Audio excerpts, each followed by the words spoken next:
train like a maniac. I never see anybody train like that. I'm one of the guys that people tell me all the time that I train too much, but I cannot keep up with this guy.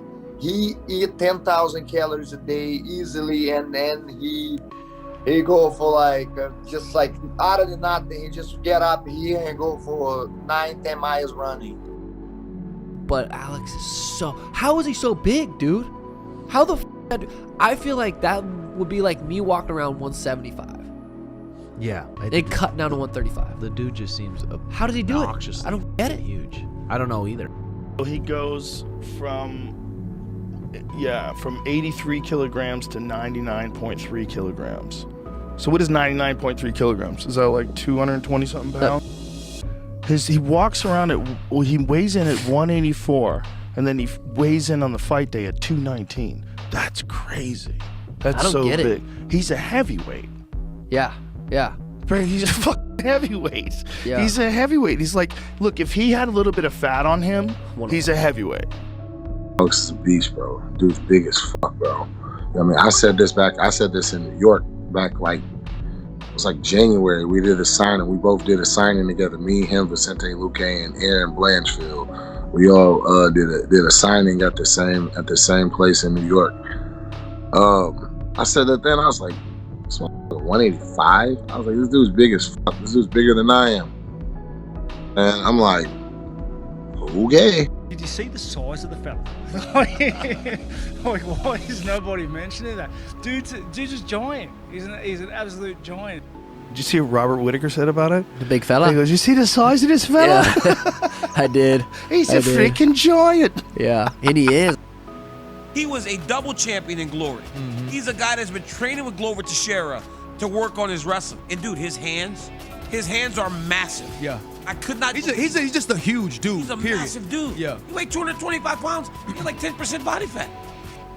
I don't get how because when on the scale he doesn't look super sucked in. Like doesn't look like he just got done cutting 20 pounds. But that motherfucker is so massive.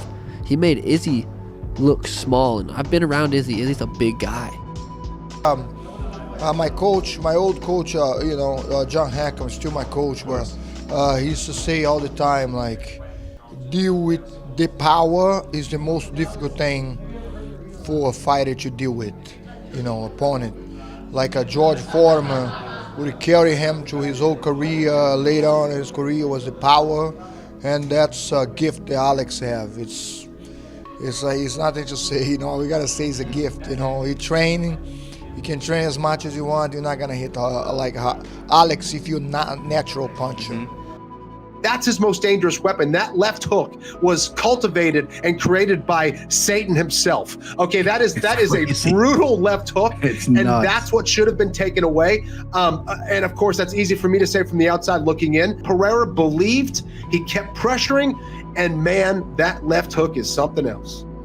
I think in that fight, there was probably 8 sequences where Izzy was on the cage evading or trying to play like juke master and get out of there. And it's just one of those things where you got a guy who hits that hard and he's tying you up and looking for that big left hook, which he puts everybody down with. Look at the Strickland fight. Look at all these other guys. It's like he's not the fastest striker, but when he connects, it is dangerous. Yeah, his strikes aren't like devastatingly fast, but my God, does that man carry power. Yeah. That man only had to touch a little finger on your head and you'd be knocked out. So I think Pereira's got sort of that type of thing. His wrestling's, obviously thing. He's young in the sport. I mean, I seen Kamzat call him out. I was like, oh my God, Kamzat would like definitely take him down within 30 seconds. But okay, it's a fight, but like that's not a fight that Pereira's ready for.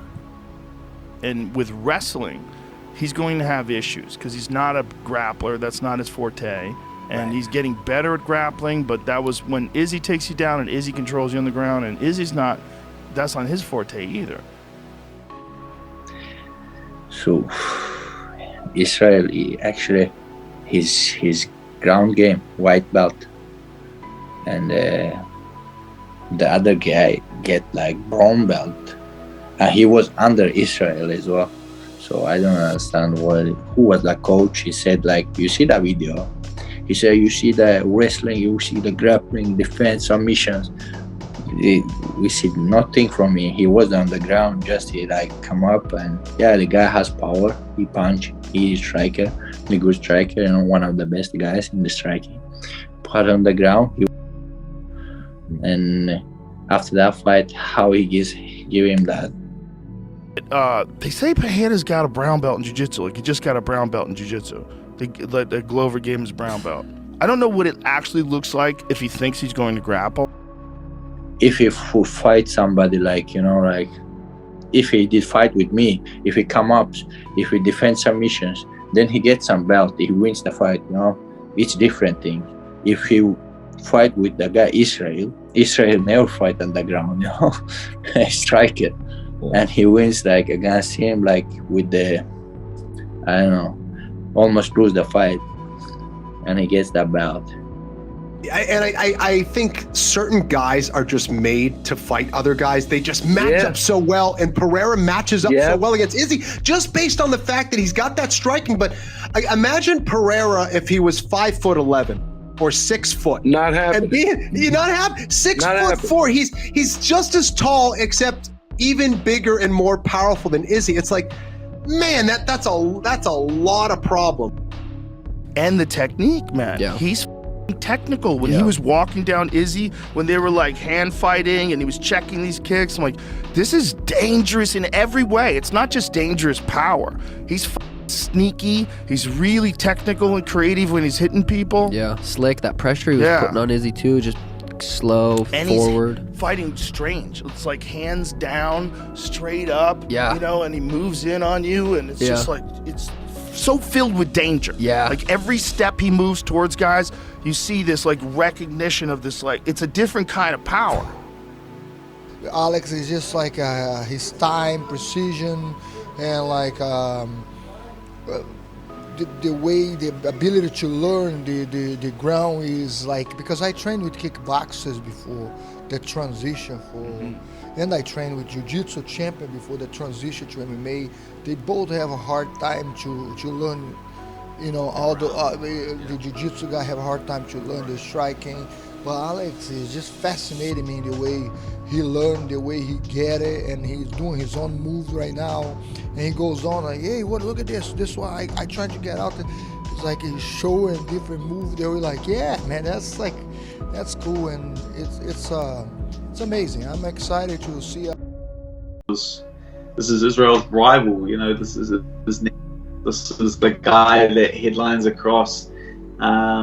Who's trying to write his own story, or there's his own movie about him. Like, this is the Rocky Balboa story. You know what I mean? Like, you need great opposition. There's been a lot of incredible fighters in the past, but they didn't have those great rivalries. You know what I mean? They were incredible fighters, but they didn't necessarily go down in the record books and the history books for as length of time. So just so much respect for Alex Pereira, so much respect for Israel Adesanya in defeat. And I don't know, I just think that this series is far from finished. And even were Adesanya to go down 4-0, I don't think that you'd be wrong to have a fifth meeting, right? Like, sometimes people will say, oh man, you know, he's down 3-0. It's like, yeah, well, he was 5 minutes away from being up 1-0 in MMA. And that's the sport we're talking about against the guy, right?